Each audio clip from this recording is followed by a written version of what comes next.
Saudi അറേബ്യയിൽ helicopter തകർന്ന് വീണ് 14 പേർ കൊല്ലപ്പെട്ടു. സമഗ്രമായിരിക്കുന്ന അന്വേഷണം സൗദി അറേബ്യ പ്രഖ്യാപിക്കുകയും അതുമായി ബന്ധപ്പെട്ട അന്വേഷണം നടന്നുകൊണ്ടിരിക്കുകയും ചെയ്യുകയാണ്. ഇപ്പോഴത്തെ യുദ്ധസമാന സാഹചര്യങ്ങൾ നിലനിൽക്കുന്ന സമയത്ത് ഏത് തരത്തിലാണ് ഈ ആക്രമണം എന്നത് തീർച്ചയായിട്ടും അറിയേണ്ടത് അത്യാവശ്യമാണ് എന്നുള്ളതാണ് സൗദിയുടെ പക്ഷത്ത് നിന്ന് വന്നിരിക്കുന്ന വിവരം. കാര്യം അരാംകോ കേന്ദ്രീകരിച്ചുകൊണ്ടാണ് ഈ ദുരന്തമുണ്ടായത് എന്നതിനാൽ ഇതിനു മുൻപ് 2-ലധികം തവണ അരാംകോയുടെ ഓയിൽ റിഫൈനറി കേന്ദ്രീകരിച്ചുകൊണ്ട് ആക്രമണം നടത്തിയിട്ടുണ്ട്. അത് ആക്രമണം നടത്തിയതുമായി ബന്ധപ്പെട്ട് രൂക്ഷമായിരിക്കുന്ന യുദ്ധം നടക്കുന്ന സമയത്തായിരുന്നു. അതായത് സൗദി അറേബ്യയും കുവൈത്തും ഖത്തറും അടക്കമുള്ള രാജ്യങ്ങളെ ഇറാൻ ആക്രമിക്കുന്ന സമയത്തായിരുന്നു അരാംകോ കേന്ദ്രീകരിച്ചുകൊണ്ട് ആക്രമണം നടന്നത്. 2 പ്രാവശ്യം ആക്രമണം നടത്തിയതിൽ ഒരു പ്രാവശ്യം ഈ മേഖല കേന്ദ്രീകരിച്ചുകൊണ്ട് വലിയ രീതിയിൽ തീപിടുത്തം ഉണ്ടാവുകയും ചെയ്തു. എന്നാൽ അത് ഇറാൻ നിഷേധിച്ചു എന്നുള്ളതാണ്. ഇറാൻ നിഷേധിച്ചതോടുകൂടി അതേക്കുറിച്ച് സമഗ്രമായിരിക്കുന്ന അന്വേഷണം നടത്താൻ വേണ്ടിയിട്ട് അന്നും തീരുമാനിച്ചതാണ്. അതിൻ്റെ റിപ്പോർട്ട് കാര്യങ്ങൾ ഇപ്പോഴും പുറത്തു വന്നിട്ടില്ല. ആ ആക്രമണം നടത്തിയത് ഒന്നുകിൽ ഇസ്രായേലാണ്, അല്ലെങ്കിൽ അമേരിക്കയാണ്. അറേബ്യൻ രാജ്യങ്ങളും ഇറാനും തമ്മിൽ വലിയ രീതിയിലുള്ള ശത്രുത ഉണ്ടാക്കാൻ വേണ്ടി ചെയ്ത പ്രവൃത്തിയാണ് എന്ന് അന്ന് തന്നെ ആരോപണം ഉണ്ടായിരുന്നു. ഇപ്പോൾ 2ാം ഘട്ടത്തിൽ പുതിയൊരു ആക്രമണം പോലെ ഒരു അല്ലെങ്കിൽ ഒരു ദുരന്തമാണ് ഉണ്ടായത്.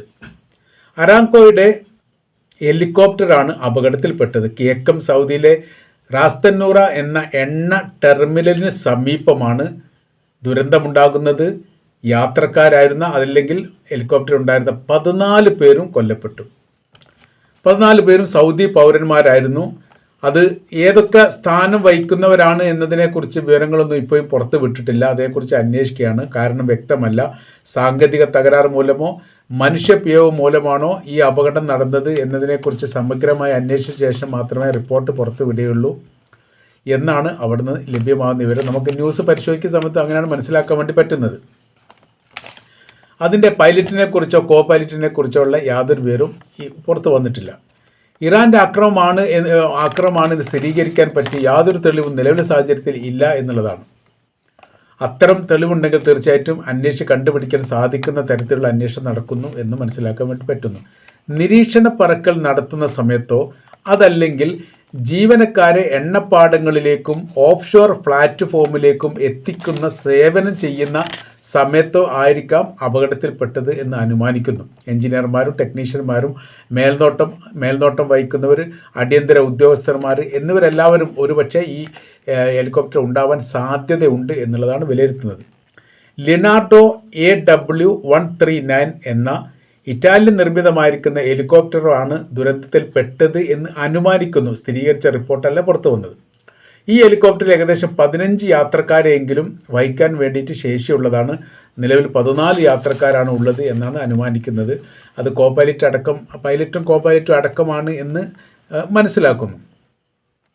അപ്പോൾ ഇപ്പോൾ നിലവിലെ സാഹചര്യം എന്ന് പറഞ്ഞാൽ ഇറാനെയും കുവൈറ്റിനെയും ബഹ്റൈനെയും നിരന്തരം എന്ന തരത്തിൽ ഇപ്പോൾ ഇറാൻ ആക്രമിച്ചുകൊണ്ടിരിക്കുന്ന സമയമാണ്.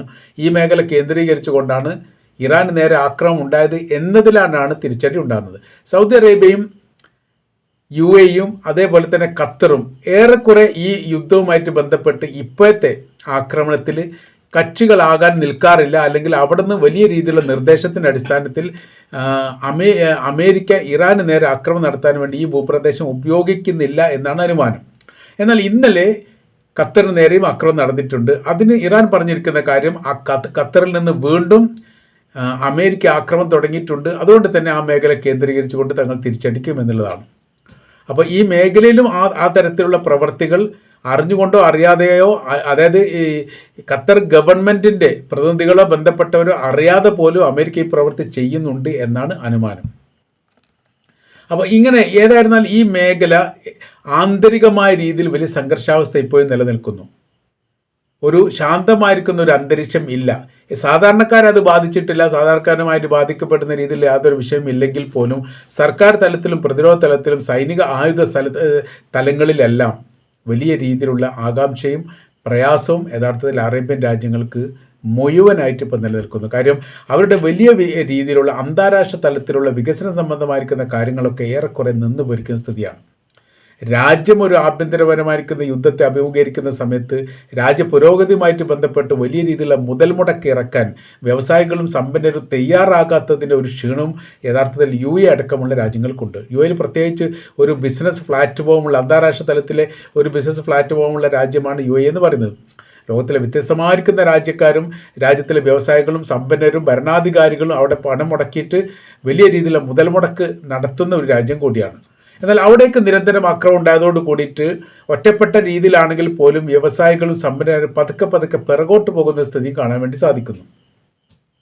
ഇത് അവരുടെ വ്യവസായ മേഖലയെ ആകപ്പാടെ ഇടിക്കുന്ന തരത്തിലാണ് അല്ലെങ്കിൽ തകർക്കുന്ന തരത്തിലാണ് കാര്യങ്ങളുള്ളത് എന്നതിൽ യാഥാർത്ഥ്യമാണ്.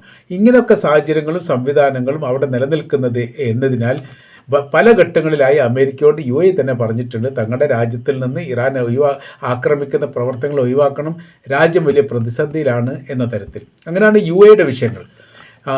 ഇറാൻ സൗദി അറേബ്യ കുറച്ചും കൂടി കണിശമായ രീതിയിൽ അമേരിക്കയോട് പറഞ്ഞിട്ടുണ്ട് എന്നാണ് പറയപ്പെടുന്നത്.